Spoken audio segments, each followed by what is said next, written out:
인간은 태어날 때부터 홀로 세상에 나온다. 같은 부모의 품에서 자라난 형제자매라 하더라도 결국은 각자의 길을 걷게 된다. 어린 시절 함께 뛰놀던 기억은 따뜻한 추억으로 남지만 세월이 흐를수록 그 기억은 점차 희미해지고 현실은 서로를 다른 존재로 만든다. 나이가 들수록 형제조차도 남이 되는 것은 잘못된 일이 아니라 오히려 자연의 이치에 가깝다.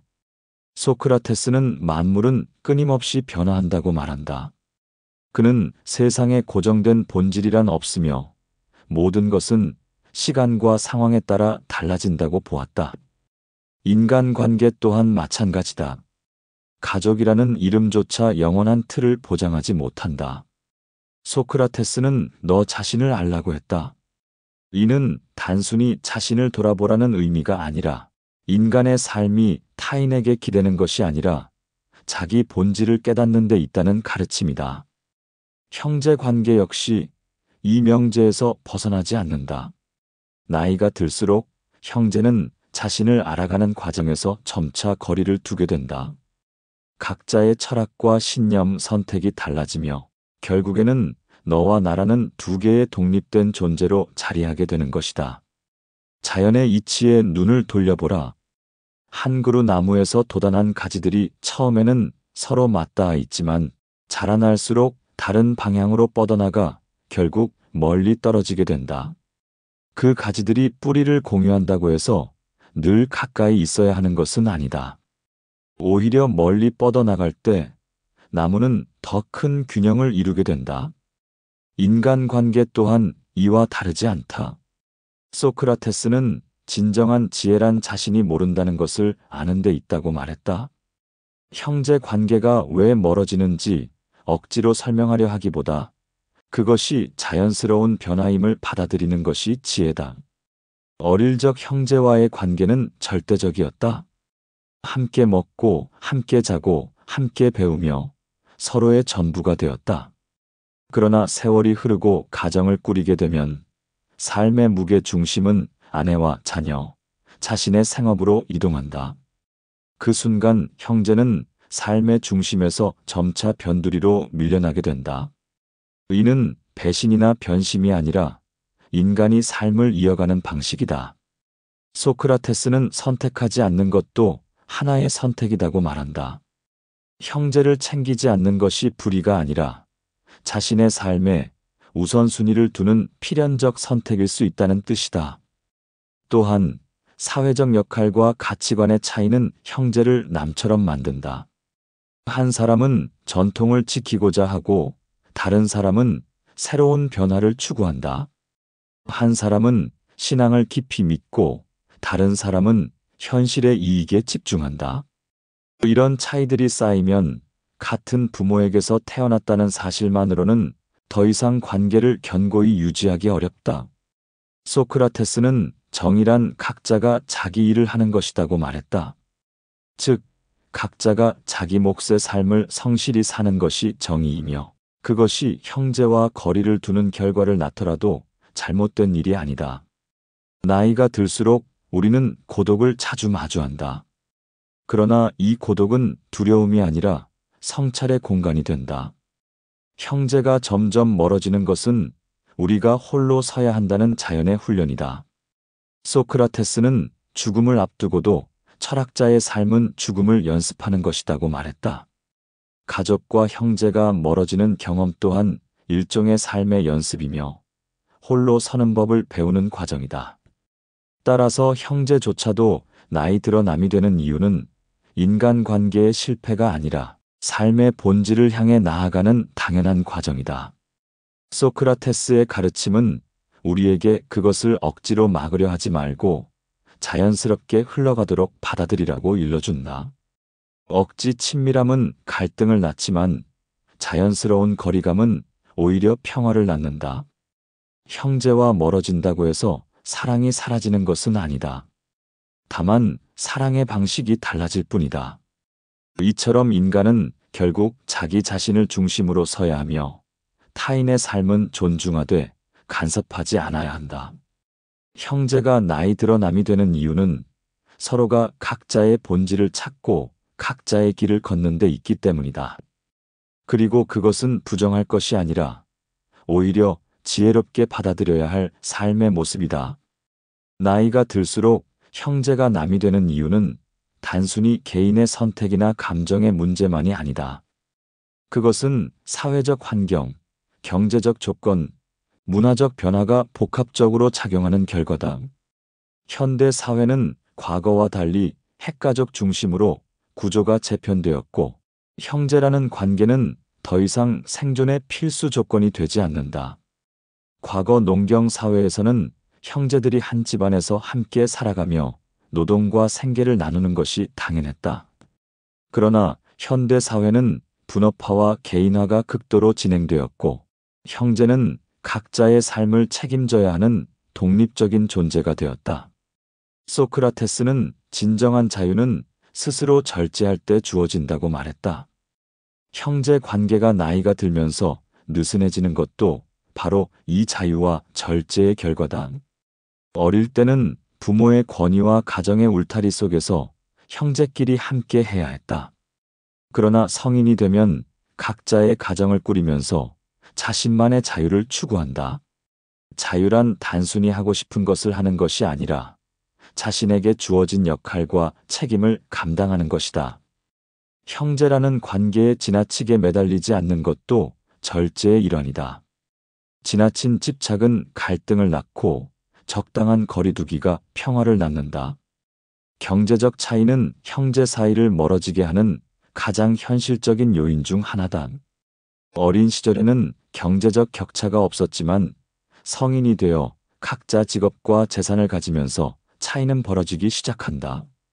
어떤 형제는 풍족하게 살고 또 어떤 형제는 여전히 부족함 속에서 살아간다. 이러한 차이는 미묘한 우월감과 열등감을 낳는다. 소크라테스는 부자가 지혜로운 것이 아니라 지혜로운 자가 부자다고 말했다. 그러나 현실 속 인간관계는 종종 지혜보다 돈의 크기로 평가된다. 이때 형제는 더 이상 어린 시절의 평등한 동지가 아니다. 한쪽은 부담을 느끼고 다른 쪽은 기대를 하게 되며 그 과정에서 관계는 점점 피로해진다. 가족 모임은 오히려 갈등의 무대가 되기도 한다. 명절이나 부모의 생신과 같은 자리는 형제가 모일 수 있는 기회지만 동시에 갈등을 촉발하는 계기가 되기도 한다. 누가 더 효도했는지, 누가 부모를 더 챙겼는지, 누가 더 성공했는지를 비교하는 대화가 오고 가면서 마음에 상처가 쌓인다. 소크라테스는 남과 비교하지 말고 오직 너 자신을 돌아보라고 말했다. 그러나 인간은 본능적으로 비교하려 하고 이 비교는 형제 사이의 거리를 더욱 멀어지게 만든다. 또 다른 요인은 결혼과 배우자의 존재다. 형제가 각자의 가정을 꾸리게 되면 더 이상 원가족이 삶의 중심이 아니다. 아내나 남편, 자녀가 우선순위가 된다. 이 과정에서 형제와의 관계는 2차적인 것이 된다. 배우자의 의견이나 시댁 처가의 요구에 따라 형제와의 만남은 줄어들고 점차 형제는 먼 친척처럼 취급되기도 한다. 소크라테스는 결혼하라. 좋은 아내를 얻으면 행복할 것이고 나쁜 아내를 얻으면 철학자가 될 것이라고 말했다. 이 말은 유머처럼 보이지만 인간의 관계가 언제나 우리의 뜻대로 유지되지 않는다는 진리를 담고 있다. 형제 관계도 마찬가지다. 원래 가까웠던 관계가 배우자와의 조율 속에서 멀어지는 것은 부자연스러운 일이 아니다. 지리적 거리 또한 관계를 멀어지게 만든다. 어린 시절 한 집에 살던 형제는 성인이 되어 서로 다른 도시, 다른 나라에서 살게 된다. 바쁜 생활 속에서 시간을 내어 만난다는 것은 쉽지 않은 일이다. 만남을 위해서는 비용과 노력이 필요하고 그마저도 짧은 시간에 그칠 때가 많다. 소크라테스는 시간은 인간이 소유할 수 없는 유일한 자산이라고 말했다. 시간이 부족한 현대인에게 형제와의 만남은 선택의 문제이며 그 선택은 점점 미뤄지다가 결국 잊히게 된다. 성격 차이 또한 나이가 들수록 두드러진다. 어릴 때는 단순한 취향 차이였지만 성인이 되면 그것이 생활 방식과 가치관의 차이로 확대된다. 한 사람은 절약적이고 검소하게 살고 다른 사람은 소비와 사치를 즐긴다. 한 사람은 조용히 독서를 좋아하고 다른 사람은 사람들과 어울리기를 좋아한다. 젊을 때는 참을 수 있었던 차이가 나이가 들면 참기 어려운 갈등이 된다. 소크라테스는 자신을 다스리지 못하는 자는 결코 자유로울 수 없다고 말했다. 형제와의 갈등도 결국 자신을 다스리지 못한 결과다. 거리를 두는 것은 이 갈등을 예방하기 위한 무의식적 선택이다. 현대 사회에서는 소셜미디어가 형제 관계를 대체하기도 한다. 과거에는 직접 만나야만 소식을 알 수 있었지만 지금은 사진과 글을 통해 근황을 확인할 수 있다. 좋아요 하나, 댓글 하나로 안부를 대신하는 것이 새로운 소통 방식이 됐다. 소크라테스는 만약 지금 시대를 본다면 이렇게 말했을 것이다. 형식이 진실을 대신할 수는 없다. 온라인에서의 가벼운 교류가 진정한 관계를 의미하지는 않는다. 그러나 현대인은 그 정도의 소통으로도 충분하다고 느낀다. 그 결과 형제는 실제로 만나지 않아도 되는 관계로 변해버린다. 죽음과 상실 또한 형제 관계를 변화시킨다. 부모가 살아계실 때는 부모가 형제를 묶는 구심점 역할을 한다. 명절이나 기념일에는 부모님 댁에 모여 형제가 만나는 것이 자연스러웠다. 그러나 부모가 돌아가신 후에는 그 모임의 이유가 사라진다. 각자의 삶이 바쁘고 우선순위가 달라지면서 형제는 서로를 만나야 할 동기를 잃는다. 소크라테스는 죽음이 두려운 것은 무지를 두려워하는 것과 같다고 말했다. 부모의 부재로 인해 형제가 흩어지는 것은 어쩌면 당연한 과정이다. 그러나 그것을 두려워하거나 죄책감으로 받아들일 필요는 없다. 오히려 그것은 인간이 홀로 서야 하는 마지막 훈련일 수 있다. 이 모든 현실적인 요인 속에서 중요한 것은 존중이다. 소크라테스는 무지의 자각이 지혜의 시작이라고 말했다. 형제가 멀어지는 이유를 억지로 설명하려 하거나 자신이나 상대를 탓하려 할 때 갈등이 깊어진다. 그러나 무지를 인정하고 서로 다름을 수용할 때 평화가 찾아온다. 형제와 멀어지는 것은 이해할 수 없는 일이 아니라 단순히 우리가 모르는 영역일 뿐이다. 그것을 받아들이는 순간 관계의 부담에서 해방될 수 있다. 따라서 형제조차도 나이 들어 남이 되는 이유는 복잡한 갈등이나 불운 때문이 아니다. 그것은 경제적 차이, 사회적 구조, 문화적 변화, 성격의 불일치, 지리적 거리 등 수많은 현실이 겹쳐져 만들어낸 자연스러운 결과다. 소크라테스의 철학은 이 모든 것을 억지로 해결하려 하지 말고 있는 그대로 받아들이라고 가르친다. 그는 자연에 거슬러 살지 말라고 말했다. 우리가 해야 할 일은 형제가 멀어지는 것을 막으려 애쓰는 것이 아니라 그 거리 속에서도 서로의 안녕을 빌고 존중하는 것이다. 멀어진다고 해서 사랑이 사라지는 것은 아니다. 단지 사랑의 방식이 달라질 뿐이다. 가까이 있을 때는 도움과 관심으로, 멀리 있을 때는 기도와 바람으로 이어지는 것이다. 형제와의 관계를 억지로 유지하려는 부담을 내려놓을 때 우리는 더 자유롭게 사랑할 수 있다. 이것이 소크라테스의 지혜가 오늘날 우리에게 전해주는 메시지다. 소크라테스의 생애는 형제 관계와 인간 관계를 이해하는 데 하나의 거울이 된다. 그는 평생을 통해 진리와 덕을 탐구했으며 그 과정에서 가족과 공동체, 정치와 사회의 기대와 자주 충돌하였다.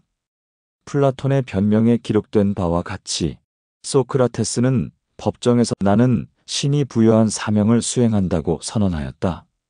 그는 재판정에서조차 가족을 향한 애정이나 자신의 생명을 지키려는 변명을 하지 않았다.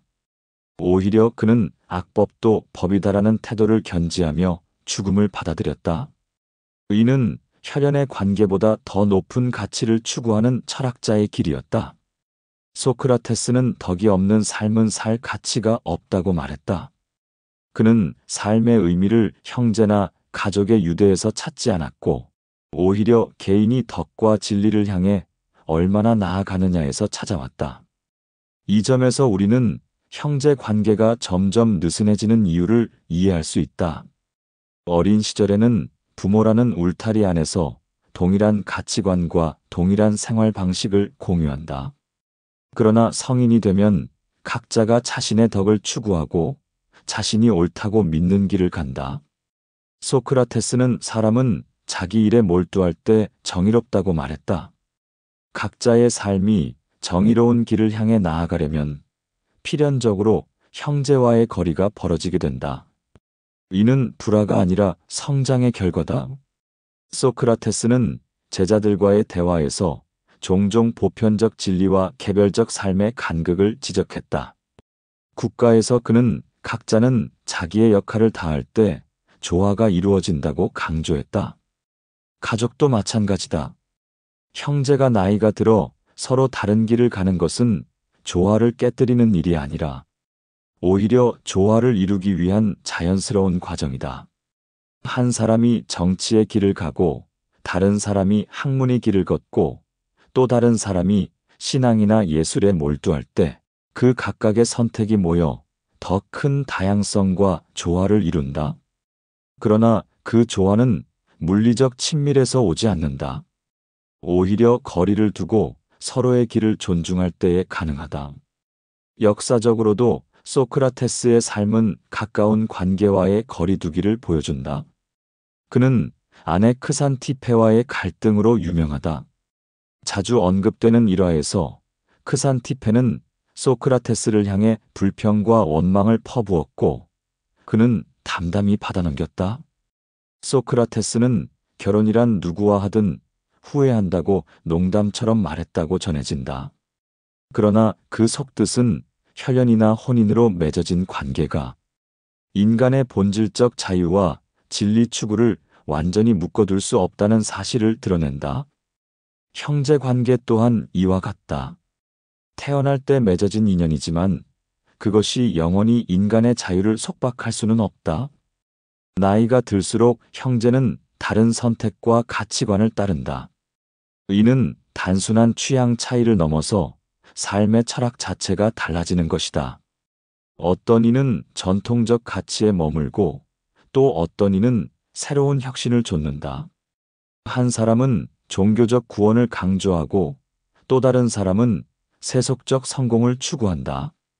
이런 차이는 결국 대화의 장벽이 되고 만남의 피로로 이어진다. 소크라테스는 논쟁에서 중요한 것은 이기는 것이 아니라 진리에 다가가는 것이라고 말했다. 그러나 대부분의 형제들은 진리를 향한 토론보다 우열을 가르는 비교에 몰두한다. 그때 형제는 남보다 더 멀게 느껴진다. 소크라테스는 죽음을 앞두고 제자들에게 담담히 말했다. 철학자는 죽음을 연습한다. 이는 단순히 죽음을 준비하라는 뜻이 아니라 삶 속에서 불가피한 이별과 단절을 훈련한다는 의미다. 형제가 남이 되는 것도 일종의 삶의 죽음이다. 한때 가까웠던 관계가 점차 사라지고 기억 속에만 남게 되는 것은 죽음의 작은 그림자와 같다. 그러나 소크라테스의 가르침대로라면 그것을 두려워할 필요가 없다. 오히려 그러한 단절이야말로 우리가 스스로의 삶을 자각하게 만드는 계기가 된다. 향연에서 소크라테스는 사랑의 본질을 설명하며 사랑은 완전함을 향한 그리움이라고 말했다. 형제 관계 역시 어린 시절에는 완전함에 가까웠다. 같은 밥을 먹고 같은 방에서 자고 같은 꿈을 꾸던 시절 그 관계는 결핍 없는 충만함이었다. 그러나 세월이 흐르면 그 충만함은 깨지고 각자는 자신의 결핍을 메우기 위해 다른 길을 떠난다. 이 과정에서 형제는 더 이상 삶의 동반자가 아니라 서로 다른 세계를 사는 존재가 된다. 그것이 바로 남처럼 되는 이유다. 소크라테스의 철학을 따라가면 우리는 형제 관계의 변화에서 억지로 화목을 붙잡으려는 시도가 얼마나 부자연스러운지를 깨닫게 된다. 그는 자연을 거슬러 사는 자는 불행하다고 말했다. 형제는 성장하면서 자연스럽게 갈라지기 마련이다. 강물이 높은 곳에서 낮은 곳으로 흐르듯 형제도 각자의 삶을 향해 흘러간다. 이를 막으려는 것은 돌로 강의 흐름을 가로막으려는 것과 같다. 따라서 형제가 나이 들어 남이 되는 이유는 단순히 정이 식어서가 아니라 인간이 각자의 본질을 향해 나아가도록 부여된 자연의 법칙 때문이다. 소크라테스의 삶과 철학은 우리에게 이 진리를 가르친다. 그는 혈연을 넘어선 더 큰 가치를 추구했고 관계의 단절을 두려움이 아니라 성찰의 계기로 삼아왔다. 우리가 형제와 멀어지는 이유를 받아들이는 것, 그것이 바로 철학적 지혜의 시작이다. 형제조차도 나이 들수록 남이 되는 이유는 인간관계의 실패가 아니라 자연의 섭리다. 우리는 태어날 때부터 홀로 태어나고 결국 홀로 죽음을 맞이한다. 가족과 형제는 그 사이의 여정에서 잠시 함께 걷는 동반자일 뿐이다. 강물이 흘러가며 갈라지고 계절이 바뀌며 꽃이 피고 지듯 형제 관계도 시간이 흐르면서 변하고 흩어진다. 이를 억지로 붙잡으려 하는 것은 오히려 고통을 낳는다. 소크라테스는 자연에 거슬러 사는 자는 불행하다고 말했다. 형제가 멀어지는 것은 자연스러운 흐름이다. 그것을 막으려 하기보다 그 변화 속에서 새로운 의미를 발견하는 것이 지혜다.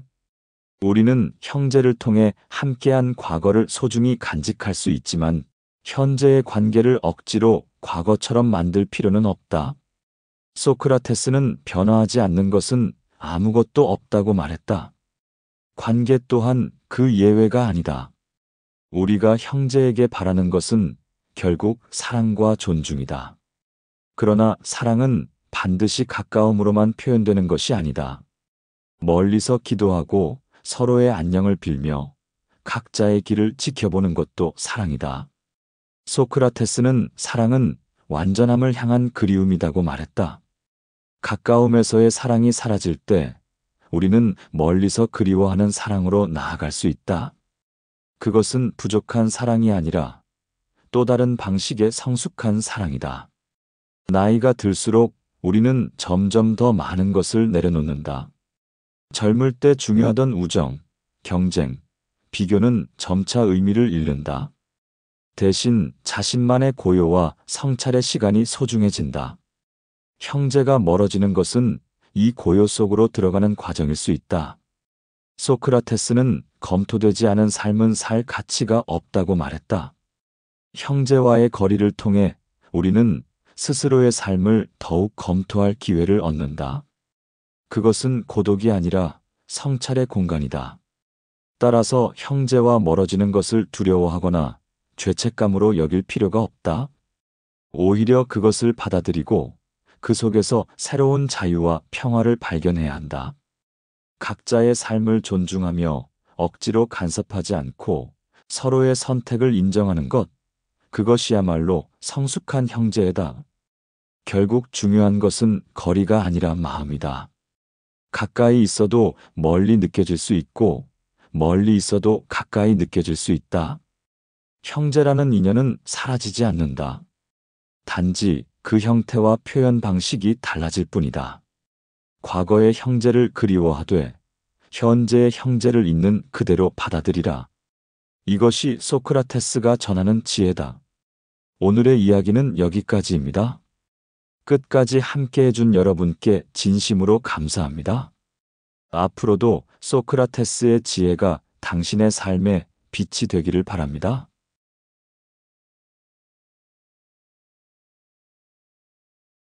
구독과 좋아요로 마음을 나눠주세요. 감사합니다.